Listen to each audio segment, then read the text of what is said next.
procedía con Perla, quien miró su mano derecha y se dio cuenta que no tenía pelos.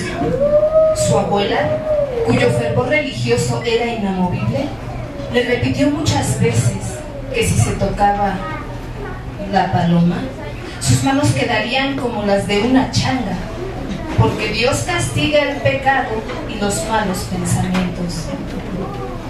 Tocó su calzón y la humedad le volvió a poner la piel tibiecita. Descubrió que la masturbación era un juego delicioso y que sin duda el estar con un hombre sería algo mejor. Aunque tenía miedo de conocer la cosa, porque su abuela así le decía, y que los hombres tienen pájaro y las mujeres paloma, y que nadie tenía que verle la cola ni apachurrarle el nido. Aún así, ella sabía por las lecciones escolares que la cosa tenía su nombre y otros nombres, porque sus amigos a cada rato se mandaban a la verga. La abuela le prohibía salir al pueblo, pero ella decidió liberarse y se fue a la plaza. Se sentó en una de las bancas y la irrupción de dos jovencitas a la banca contigua desvió sus pensamientos. Hablaban de un tal Paludo. Decían que era un hombre de 24 años que tenía el mejor miembro del pueblo, que era el mejor amante y que nunca dejaba con las ganas a ninguna mujer. A ver, mujeres, ¿ustedes creen que eso sea posible? ¿Todavía habrá hombres de esa clase? A partir de aquel instante hizo el juramento de que su primera vez la tendría con aquel hombre. Regresó a casa antes que su abuela y en su recámara se colocó frente al espejo. Se miró el rostro. Era bonita. Los ojos almendrados y de color café claro resaltaban más que la tersura de sus pómulos. Sus labios eran frescos y carnales. Así se estuvo observando. Cada parte de su cuerpo mostraba la generosidad de sus 17 años. No obstante, reparó en su brazo izquierdo y con desilusión pensó que así jamás lograría que aquel hombre extraordinario del pueblo se fijara en ella. Aún así, decidió buscarlo. Manuel, porque así se llamaba el Paludo, se enteró de que la tullida, como era conocida, lo estaba buscando. Fue un día martes cuando Perla se presentó en la casa de Manuel.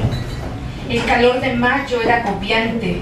Sin embargo, la muchacha estaba fresca, decidida a dejarse seducir por el más asediado de aquel lugar. Hizo sonar la campanilla y en pocos segundos un hombre moreno y alto, de toscas facciones, abrió la puerta.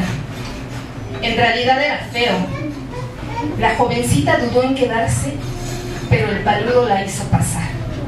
Cerró la puerta y ella se dio cuenta que estaba sola con aquel extraño en una casa donde las paredes ardían castigadas por el sol. No hubo arrebatos ni prendas hechas jirones. La violencia que Perla esperaba de Manuel se volvió delicadeza. El hombre temblaba al quitarle suavemente la blusa. Quiso besarla, pero prefirió voltearla y colocarla de bruces. Fue inevitable mirar el brazo deshuesado, colgante, flácido. Creyó que aquella imagen lo perturbaría. ¿Cómo tratarla? Así, con su brazo indefenso. Titubeó un instante, pero aquella discapacidad despertó su lascivia y con brusquedad levantó la falda. Asombrado, se percató de que la joven no llevaba calzones. Expresiones de admiración, por favor. Por eso quedó ante su mirada un culo prominente, redondo, sin duda el más grande que había visto. Un culo tan apetecible para lamerlo, saborearlo, como se goza una fruta tierna, carnosa. Enmudecido, contempló la vulva enrojecida, húmeda, y en la que palpitaba el deseo de una muchacha que esperaba la dolorosa embestida, el filo carnal del pito más grande del pueblo. Ante el silencio, Perla volteó y miró al hombre inmóvil, con la cabeza agachada, sin atreverse a dar la cara.